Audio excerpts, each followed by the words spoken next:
Hi, my name is Brett McKenzie. This is my case study for Truman Elementary School. First, a little about the case study.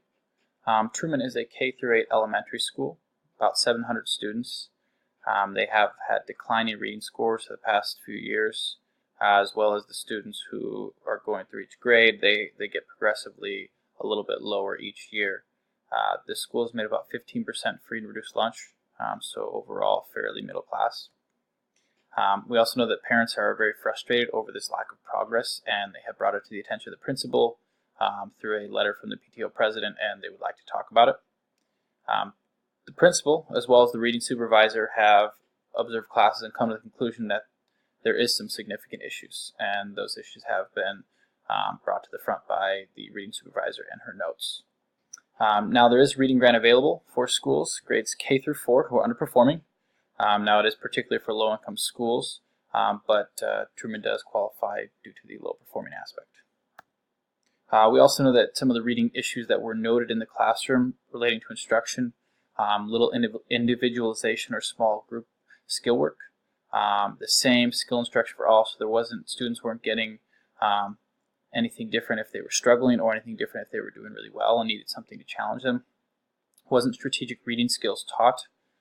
So students were struggling with the same areas and stumbling over certain parts in reading, and we're not getting that help on how to handle that and overcome those obstacles. And the instruction was not aligned with the most recent research. And the reading specialist recommended more balanced, longer instruction, and make sure that the instruction is individualized and data-driven, so use that formative data every day or at least every week minimum to make sure that they know exactly what the students need. And that PD was definitely necessary. So that's what we know. What we need to know, what does the current curriculum look like, and what changes can be made right now? So what can we do to fix that immediately to start getting a foot in the right direction? If we do receive the grant, how will the money be used? That will come down to the action plan. Part of the grant requires a plan of how that money will be used, so we have to make sure that we have an idea of what we're going to do with that money and how it's going to be properly used to help improve reading instruction. Do we have the ability to start PD immediately? Do we have funds so we can bring someone in, so we can send teachers to a conference? Could it be just led by the reading specialist? Can we start PD right now to get on the right track? What steps do we take if we don't receive the grant? So the grants can be up to $250,000, $350,000. If we don't get that money, what can we do still to improve this instruction? What's available to enhance instruction? Especially high and low students. So what can we do to help the high students continue to achieve and help the low students bridge that gap? Why aren't the teachers individualizing instruction? Why are they not doing that now? Is that something that they were told not to do? Are they trying to follow a specific curriculum that is outdated? What's the issue there and how can we fix it? How can we begin preparing our proposal for the grant? So what do we need to do in order to get that started? And will we have full support from the superintendent? One of the aspects of that grant was full commitment from the superintendent and a letter ensuring that. So will the superintendent be on board? You would assume yes, but you always want to make sure. So the problem kind of breaks down into a few parts, I think. Obviously, the main one is that they're seeing decreasing reading scores. And parents have been frustrated with that because of the lack of improvement, and they're coming and demanding action. That's a big problem there. Those reading scores are getting lower. Another problem is that the principal and the reading specialist have identified significant issues in the curriculum and in the instruction. That's a problem because that takes time to fix, and that will require a lot of work. Another problem is that the reading grant, although Truman does fit for one aspect of it, of reading scores that are a little lower, it's not what I would consider a low-income school. And that's one of the other areas that is more needs-based for this grant, so that could pose a problem in receiving the grant. Proposed action plan. 1, meet with reading specialists and teachers, discuss findings, talk about what's going on, be clear up front that changes are going to be made and that they're going to work together and have PDs, talk about it, make sure that we're looking to change and try to build those teachers up to a positive transition towards new curriculum, not one of pointing blame or being negative about it or critical. Create a team that's going to work on the grant application. That's a big process and a very important one. $250,000 is a lot of money, and it's very important that this grant is filled out exceptionally well in order to ensure that they have the best possible chance to get it. Talk with superintendent to get her to commit to that project. Make sure he or she is on board, and make sure that he or she is helping every possible. Begin scheduling PD opportunities. So even before the grant is won, ensure that we're already taking those steps and of the proposed plan and moving towards the right direction. So when we do get that grant, we're already 2-3 steps ahead of where we want to be. Communicate this plan to the parents and the PTO group. They have significant concerns, and they have a right to, based on what the principal found. Communicate that with them so they are ensured that we're taking the right steps in order to fix that. Step 6, create structured collaboration time. Teachers need to be able to communicate with each other, talk about formatives, talk about what they're doing, and along with that PD, this is an opportunity for them to communicate and to kind of weed out some of those bad habits and get good ideas to bounce off each other. And the reading specialist should be there, as well as the principal should be there to be able to be present and ensure that these are productive. 7, increase observation. So in the 1 week of observation, the reading specialist noticed significant issues. So those observations should become a little more common in order to ensure that instruction is changing for the better. And if not, making sure that providing constructive feedback in order to help improve. Follow through with the plan. That's very important. It's a long term. It's not just a couple month thing. That's a 1, 2, 3, 4, 5-year plan. It continues on. So make sure that is followed through, and not just after 1 year we start to revert back. Gather and analyze data. So continue to look at that formative data. Continue to look at the summative data as we get to that point, and ensure that the reading instruction is improving and that student achievement is reflecting that. And last, report out to the stakeholders the progress and then also the future plan of action, so they're aware of what's going on and so they have confidence instilled in what the school is doing. And make sure that communication is there throughout this process.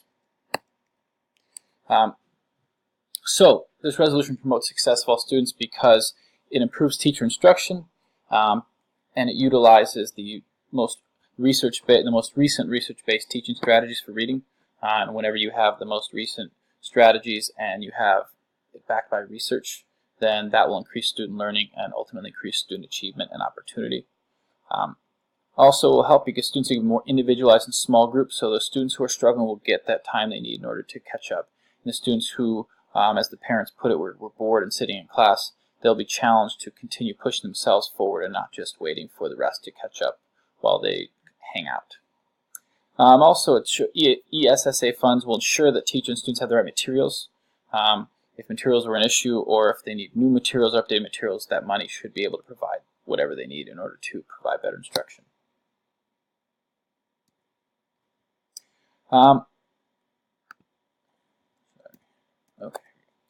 Also, administration staff and parents will be able to see the student improvement through the data, so that it'll show the success there.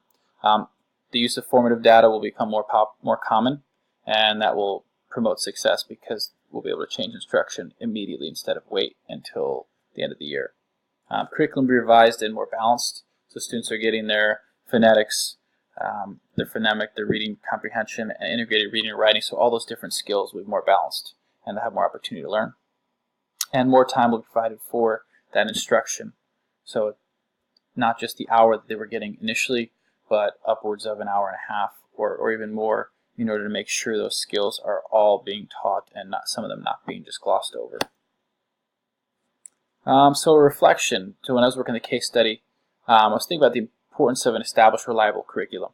There's so much information out there, and even with the standards, it's still hard to know how much you teach of each area, how much time you spend on it. So that established curriculum and understanding, what works, what doesn't, and using that research is really, really important because it's going to make sure that the students are learning as much as they possibly can and the teaching that is as effective as possible. And that's what we're going for when we're thinking about improving instruction. I also thought about being proactive. Even though the principal has only been here for 2 years, the reading problems have been there for longer.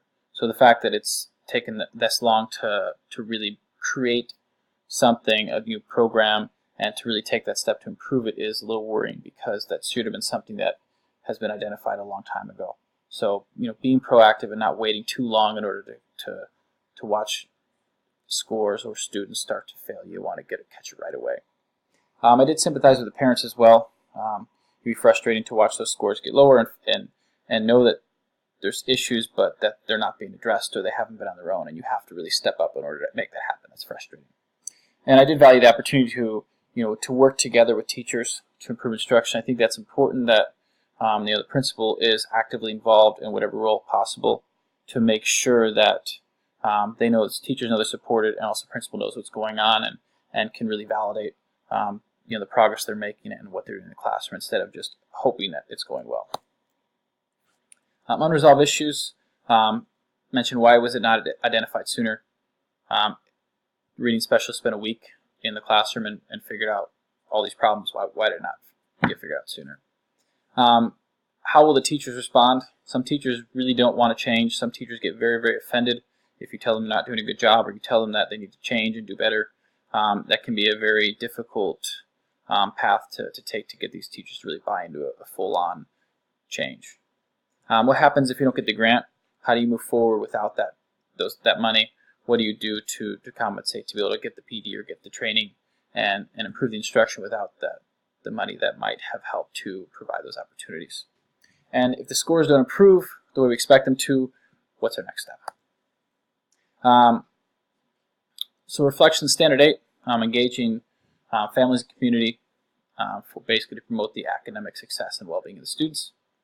I know I effectively engage them based on my step 5 of my plan, involves them in the step by talking about them of what the plan of action is and communicate with the parents this is what we're going to be doing to ensure that they're aware. Also, step 10 of my plan talks about communicating the progress with stakeholders and parents, say, hey, here's where we have gotten in this amount of time, and then going along with that, continuing to discuss the future plan so they know that this is not just a temporary fix, this is a long-term solution that we are continuing to amend and modify as we go along to make sure that we have continued improvement. Using data to respond. Okay. I utilize the chart to show scores were dropping, so being able to look at that and see there's an issue and address parent concerns and agree that and confirm that yes, there is an issue that we have to address. Discuss data that was compiled, so taking a look at what the reading specialist gave me and be able to say we have some issues that we have to fix. We have to figure out how much time to spend on on reading. We also have to figure out how we can improve our instruction, so looking at that data. And then talking about the plan of action that can help when the school is awarded grant money. So using that data that we have written down, using the data of the money to balance that out. Knowledge of laws, policies, regulations. Understanding the process of preparing and applying for a grant. There's dates that you have to meet and there's expectations that have to be fulfilled, and if you do not do that, then that is a big issue. So understanding the laws behind that and making sure we follow those. Ensuring that individual student data is kept confidential. Obviously we have the scores as a whole, but not discussing individual students, even if a parent might have concerns or frustrations in a specific scenario or class. And make sure the data is properly reported out to stakeholders, the state, and to teachers so everybody can view this data and that it's disaggregated so that way they know exactly what areas we're struggling and what we need to do better and what we have improved on. Establish ongoing dialogue. So hosting the PTO members and other parents about the preparation, research activities going on with the grant. That's a good dialogue to have so they know what's going on and they can build that confidence back up. Then providing those stakeholders with that data once it's disaggregated, once they can see the areas that we still need to work on, the areas that we have improved upon, so they can provide feedback as well, and they can either voice frustrations still, or they can reciprocate that everything is improving as we expect it to. And then communicate with different parties about progress with the grant and then future plans for continued improvement. It's important that they know what's going on so that way we don't have another issue with them being frustrated. So that's what I have for the case study. I think the main thing is that communication, using the data that shows we're struggling, and putting together a very formal grant with a specific plan that will enable us to improve instruction, use research-based learning, and improve instruction in the classroom in order to show improvement for those students and for the instruction.